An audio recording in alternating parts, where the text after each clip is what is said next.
Okay. Beta. I'm gonna show y'all boys where I'm from, man. What's the deal, baby? You already know it is the big boss hog, boss dog, can't poke through the door here to talk this boxing. What's good with you? So, man, I finally went to the doctor. Y'all know me, I don't trust the doctor. I'm gonna share this with y'all. Y'all my family. And, you know, y'all remember I had that back injury, right, man? So I go and, man, he ain't say I had no, herniated disc. He just said I got arthritis in my back. You know what I mean? He said, you got arthritis in your back, man. You got to go to physical therapy.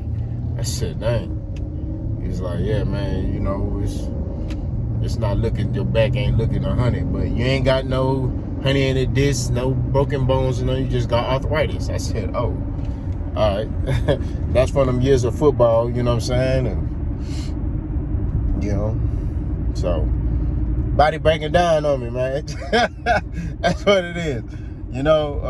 But I don't let it stop me. You know what I'm saying? I don't care, man. I could will myself to do anything. That's the thing. When you got like mental toughness, bro, like I could will myself to do anything. All I do is lock in and it's over. You know what I mean? That's just me. But anyway, that's enough about me. How y'all doing? Hope all is well with y'all. Man, tough times don't last. Good people do. If you got any mental issues, make sure you talk to somebody. Don't off yourself, man. You matter. And I'm going to keep saying that. You matter, man. For real. Your situation ain't that bad. Now, let's get to me tell situation. Talk about Shakur, right? Shakur just unretired, right? He unretired. Look, man, I'm just going to keep it 1,000. We all knew it was cap, bro. Listen to the things he was saying, and I'm finna recite the things he was saying. The man said, I'm retired, but I'm gonna hold on to the belt. And if anybody want to see me to be undisputed, if they want to become undisputed, they got to come see me. But if you're retired, how can they still fight you for the belt when you're retired, right? So that's strike one that I paid attention to. Strike two was you didn't drop the belt, right? You held on to it. So that made me believe he's capping, right? So I looked at those two things and I said, man, he's upset that Navarrete is fighting the dude that he fighting. He wanted to fight Navarrete and he didn't get that fight. So now he's upset, he mad, so he threw a temper tantrum. He took his ball, he went home, and he said, I'm retiring from boxing, right? If you were retiring from boxing, first and foremost, the WBC would have stripped you. You know what I mean? They would have stripped you quick. And they probably asked him, hey, are you going to retire? And he probably was like, nah, I'm just saying that, so, I get these boys, man, I'm just talking. That's what he probably told him. Because I'm pretty sure when he says he's retired, they smooth ask buddy, hey, man, you retired? Like, what's up? Let us know something so we can, let some people fight for that belt. Nah, man, I'm not retired. I'm telling you. Look, I can't get with these new generation, these youngsters. They do a lot of clout chasing, man. I'm just going to keep it 1,000. These dudes do all this clout chasing and talking, and they're on the internet talking about they'll fight this person, that person. Man, bro, stop that, bro. I don't come from that, bro. I don't understand that. It's too much talking. What you talking for? Every time this man have an interview, he talking. And then he walking like he a big dog, like he a general or something. It's like, bro, you're a boxer. You're a professional boxer. You ain't no gangster. You ain't none of that. And I know, look, Jay Prince, your manager, and I know what's surrounding Jay Prince. You know what I'm saying? And you know what I mean? And those you don't know about Jay Prince, go read his book. I read Jay Prince's whole book. You know what I mean? And then go in the streets and ask about Jay Prince.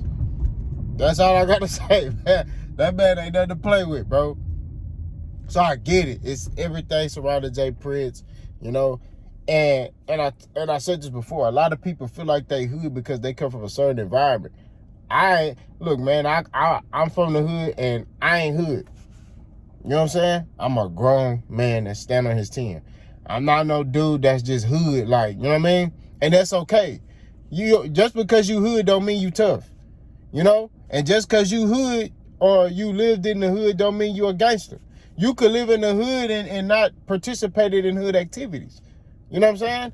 I dibble and dabbled a little bit in some of the stuff, but I wasn't full-fledged participants in hood activities. You know what I'm saying? Once I started seeing people dying and going to jail, I was out. Nope, not doing it. That's what it is.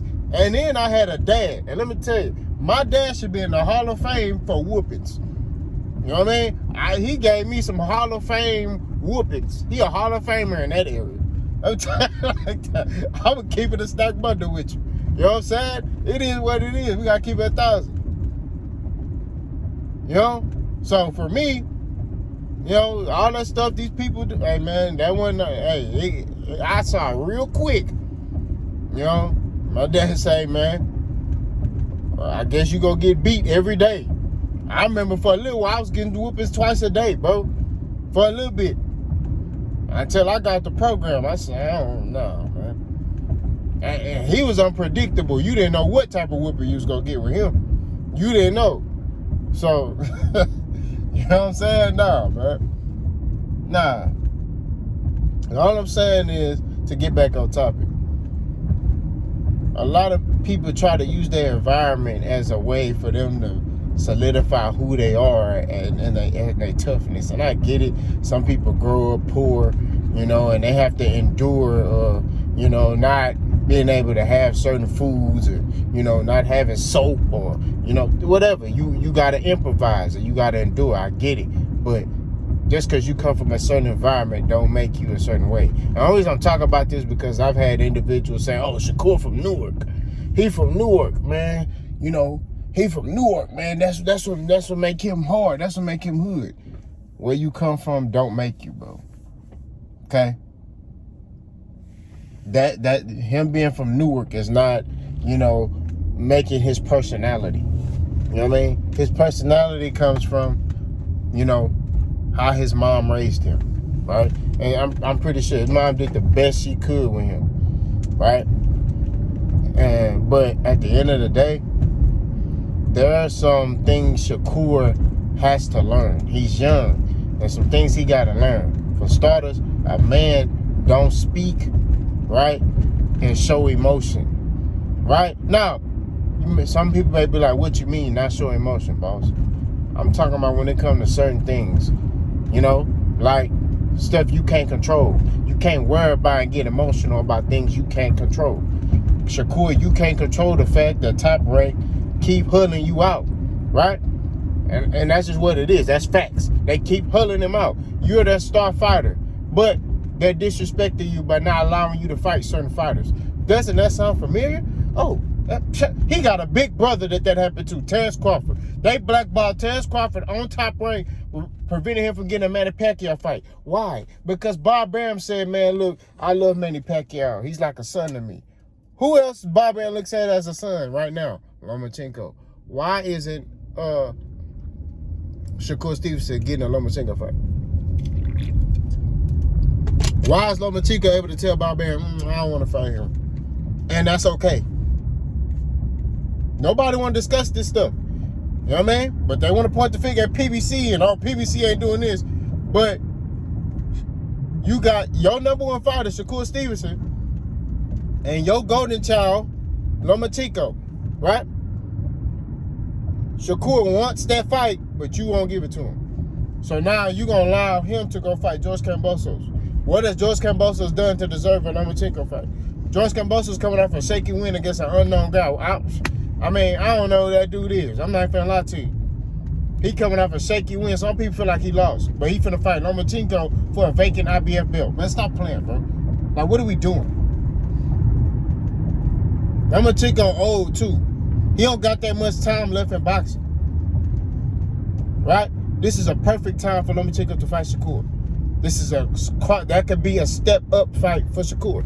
That can help him also cross over, right? Build his brand, right? Because he's able to get a fight with Lomachenko. Then Shakur, if he beats Lomachenko, then he can gain some fans from Lomachenko, right?